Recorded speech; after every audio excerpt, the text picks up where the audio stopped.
ಪಲ್ಯ ಈ ಥರ ನೈಸ್ ಸಣ್ಣ ಕೊಚ್ಕೋಬೇಕು, ನೀಟಾಗಿ ಬೇಯುತ್ತೆ. ಈ ಥರ ಹಚ್ಕೊಂಡ್ರೆ ಸಿಂಪಲಾಗಿ ನೋಡಿ. ಬ್ಯಾಚುಲರ್ಗಳಾರು ಮಾಡ್ಕೊಳ್ಳಿ, ಫ್ಯಾಮಿಲಿನಾರು ಮಾಡ್ಕೊಳ್ಳಿ, ಕಮ್ಮಿ ಖರ್ಚು. ಸ್ವಲ್ಪ ಸಾಸಿವೆ ಕಾದಿದೆ, ಎಣ್ಣೆಗೆ ಸಾಸಿವೆ ಹಾಕೋಬೇಕು. ಸಾಸಿವೆ ಹಾಕೊಂಡ್ಮೇಲೆ ಕರಿಬೇವು ಹಾಕೋಬೇಕು. ಮೆಣಸಿನ್ಕಾಯಿ ನಿಮಗೆ ಖಾರ ಎಷ್ಟು ಬೇಕು ಸಾಕು. ನನ್ನ ಖಾರ ಒಂದು ಮೆಣಸಿನ್ಕಾಯಿ ಸಾಕು.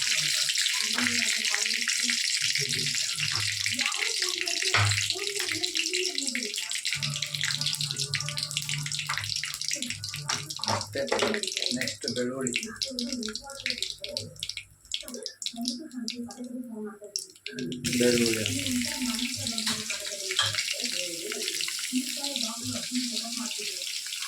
ಕಡಲೆಬೇಳೆ,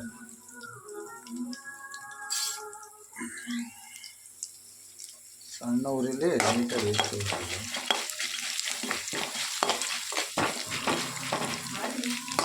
ಕಡಲೆಬೇಳೆ ಸ್ವಲ್ಪ ಹಾಕ್ಕೊಳ್ಳಿ. ಕಡಲೆಬೇಳೆ ಹಾಕ್ಕೊಂಡ್ರೆ ಮೆಣಸಿನ್ಕಾಯಿ ನಿಮಗೆ ಖಾರ ಎಷ್ಟು ಬೇಕು ಒಣಮೆಣಸಿನ್ಕಾಯಿ ಹಾಕ್ಕೊಂಡಿದ್ದೀವಿ ನಾವು.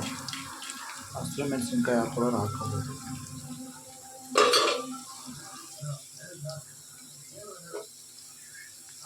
ಇಷ್ಟು ಈರುಳ್ಳಿ,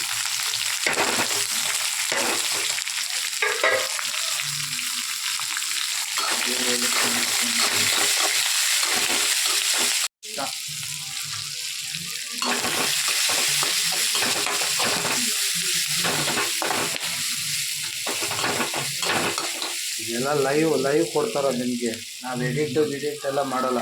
ಲೈವಾಗಿ ಮಾಡ್ಕೊಳ್ಳಿ ತಿನ್ಕೊಳ್ಳಿ. ಲೈವ್ ಕೊಡ್ತಾರೋದು. ಇದೆಲ್ಲ ಬೇರೆ ಥರ ಎಡಿಟ್ ಮಾಡಿ ಅದು ಹಂಗಾಗಿ ಎಲ್ಲ ಲೈವಾಗಿ. ಸ್ವಲ್ಪ ಸಾಲ್ಟ್ ಹಾಕ್ಕೊಳ್ಳಿ. ಈರುಳ್ಳಿ ಎಲ್ಲ ನೀಟಾಗಿ ಬೇಯುತ್ತೆ. ಉಪ್ಪಿನ ಪುಡಿ ಮಾಡ್ಕೊಳ್ಳಿ ತಿನ್ಕೊಳ್ಳಿ. ಕುಂಬಳಕಾಯಿ ಪಲ್ಯ ನಾಟಿ ಇದೆಲ್ಲ ನಾಟಿ ಸ್ಟೈಲೆ ನಾವು ಮಾಡೋದಲ್ಲ. ಮಂಡ್ಯ ಸೈಡಲ್ಲಿ ಮಂಡ್ಯದಳ್ಳಿಯವ್ರು ನಾವು. ಎಲ್ಲ ನಾಟಿ ಸ್ಟೈಲ್. ಅದನ್ನು ಮೊನ್ನೆ ಒಂದು ಸ್ವಲ್ಪ ಬೇರೆ ಥರ ಬಂದಿತ್ತು, ಇದು ಬೇರೆ ಟೇಸ್ಟ್ ಬರುತ್ತೆ. ಇಲ್ಲದೆ ಹಾಕಿದೆ ನಿಮಗೆ ವಿಡಿಯೋ. ಇದನ್ನೇ ಚೆನ್ನಾಗಿ ಎಲ್ಲ ಕಡೆ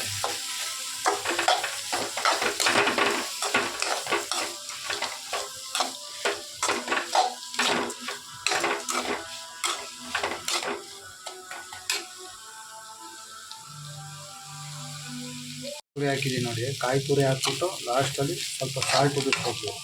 ಇವಾಗ ಸಣ್ಣ ಊರಿಗೆ ಬೇಯಿಸಿರೋದು ನೀಟಾಗಿ ಬೇಯಿಸಿದೆ. ಇವಾಗ ದೋಸೆ ಮಾಡಿಬಿಟ್ಟು ದೋಸೆ ಜೊತೆ ನೆಂಚ್ಕೊಂಡು ತಿಂದುಬಿಟ್ರೆ ಮಾಡ್ಕೊಳ್ಳಿ ತಿನ್ಕೊಳ್ಳಿ. ಒಳ್ಳೆ ಸೂಪರಾಗಿದೆ. ಟ್ರೈ ಮಾಡಿ ಮನೇಲಿ. ಹಂಚು ಇದು ಮಂಡ್ಯದಿಂದ ತಂದಿರೋದು. ಮಂಡ್ಯದಲ್ಲಿ ಸಿಗೋದು, ಇಲ್ಲೆಲ್ಲೂ ಸಿಗೋಲ್ಲ ಇದು ಹಂಚು. ಇದು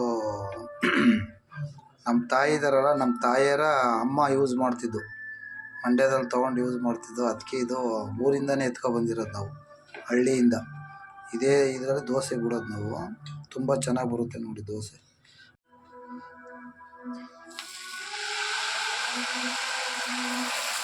ಸಟ್ಟು ದೋಸೆ ಇದು, ಸಟ್ಟು ದೋಸೆ.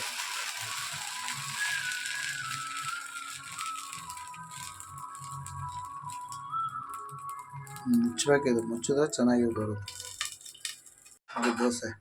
ಎಣ್ಣೆ ಹಾಕ್ಬೇಕು. ನಾವು ತುಪ್ಪನೂ ಹಾಕ್ತೀವಿ. ತುಪ್ಪ